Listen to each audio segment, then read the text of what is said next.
21শে ফেব্রুয়ারি বাংলাদেশিদের কাছে, বাঙালি জাতির কাছে একটা অনন্য দিন। এটা শুধুমাত্র আমরা রক্ত দিয়ে, এসপি মহোদয় বললেন জীবন দিয়ে মায়ের ভাষায় কথা বলবার অধিকার ছিনিয়ে এনেছি, শুধু এজন্য নয়। 21শে ফেব্রুয়ারি লড়াই, এই সংগ্রাম, ভাষার জন্য এই আত্মত্যাগ, এরই ধারাবাহিকতায় কিন্তু 62, 66, 69 এবং 71 অর্থাৎ স্বাধীন বাংলাদেশ, এই যে লড়াই, দীর্ঘ পথ, অন্যায়ের বিরুদ্ধে লড়াই, বৈষম্যের বিরুদ্ধে লড়াই, অন্যায্যকে না মানবার যে সাহস, এইটা কিন্তু আমাদেরকে বরাবর 21শে ফেব্রুয়ারি আমাদেরকে শিখিয়েছে, শহীদ মিনার কিন্তু আমরা শিখিয়েছে। যে কারণে দেখবে স্বাধীনতা পূর্ব এবং স্বাধীনতা উত্তর প্রতিটি গণতান্ত্রিক আন্দোলনে গণতন্ত্রকামী ছাত্র জনতা শহীদ মিনারে গেছে। শহীদ মিনার থেকে ওই সাহসটা সঞ্চয় করেছে, শহীদ মিনার থেকে নতুন শপথে উজ্জীবিত হয়েছে।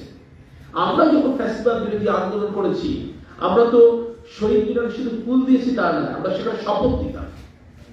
এরশাদ বিরোধী আন্দোলন আমার খুব স্পষ্ট, আমরা তখন আমরা ছাত্র, কিন্তু ন্যাচারালি আমাদের বাবা মার সাথে, আমাদের মুরব্বীদের সাথে আমরা তখন ফুল দিতে গেছি, তখনও শপথ দেওয়া হতো, গণতন্ত্র পুনরুদ্ধার করবে, শপথ দিতে হতো, জনগণের ভোটাধিকার আমরা আদায় করব, বাংলাদেশের মানুষের মানবাধিকার সমুন্নত করব, আইনের শাসন পুনঃপ্রতিষ্ঠিত করব, এই শপথগুলো আমরা নিতাম।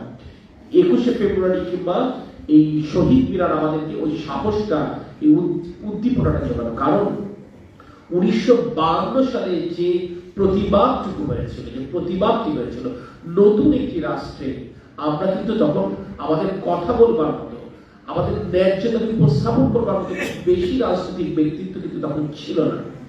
সেখানে সাধারণ মানুষ, সাধারণ শিক্ষার্থীরাই কিন্তু সেটা প্রতিবাদ করেছে। দেখেন, আমি আপনাদেরকে বলি, মানে কেন এই 21শে ফেব্রুয়ারি বাংলাদেশের প্রতিটি আন্দোলনের সাথে আপনি এর একটা যোগসূত্র খুঁজে পাবেন। 1952 সালে 21শে ফেব্রুয়ারি আমরা যাদেরকে ভাষা শহীদ বলে আমরা বলি, রফিক, জব্বার, বরকত, সালাম কিংবা শফিউর রহমান, যাদেরকে ভাষা শহীদ বলে স্বীকৃতি দেওয়া হয়েছে, আমরা জানি কি ছাত্ররাই তো প্রথম প্রতিবাদটা করেছিল। এই 5 জন ভাষা শহীদদের মধ্যে মাত্র একজনই কিন্তু ছাত্র ছিলেন, তিনি হচ্ছে বরকত। তিনি ঢাকা বিশ্ববিদ্যালয়ের রাষ্ট্রবিজ্ঞান বিভাগের MA যে শিক্ষার্থী ছিলেন। অন্য কেউ ছিলেন সচিবালয়ের কর্মচারী, কেউ ছিলেন প্রেস মালিকের সন্তান, কেউ একেবারে সাধারণ একটা কর্মজীবী মানুষ। এই ধরনের মানুষ, অর্থাৎ যখন একটা আন্দোলনের সূচনা, কোন একটা ক্লাস করে, কিন্তু আন্দোলন পরিণতি পায় যখন সকলে তার সাথে সম্পৃক্ত হয়।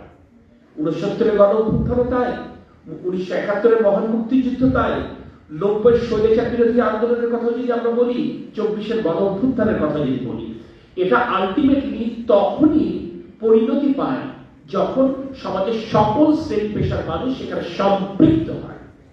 52 সালে 144 ধারা ভেঙে পদযাত্রা বের করবার সিদ্ধান্তটা ছাত্ররা নিয়েছিল ঠিকই, কিন্তু সেদিন তাদের এই পদযাত্রা কর্মসূচিতে, তাদের সেই মৌন মিছিলে সাধারণ মানুষের সম্পৃক্ত হয়েছিল, এবং সেটি তো আসলে তৎকালীন পাকিস্তানি শাসকদের জন্য আতঙ্কের বিষয় ছিল বলে তো তারা গুলি করলো। এবং সেই পথ ধরে আসলে আমরা বাংলাদেশের মানুষ, তৎকালীন পূর্ব পাকিস্তানের মানুষ, আমরা বাংলা ভাষায় কথা বলবার সাংবিধানিক অধিকার 1956 সালে আদায় করে নিতে পারলাম।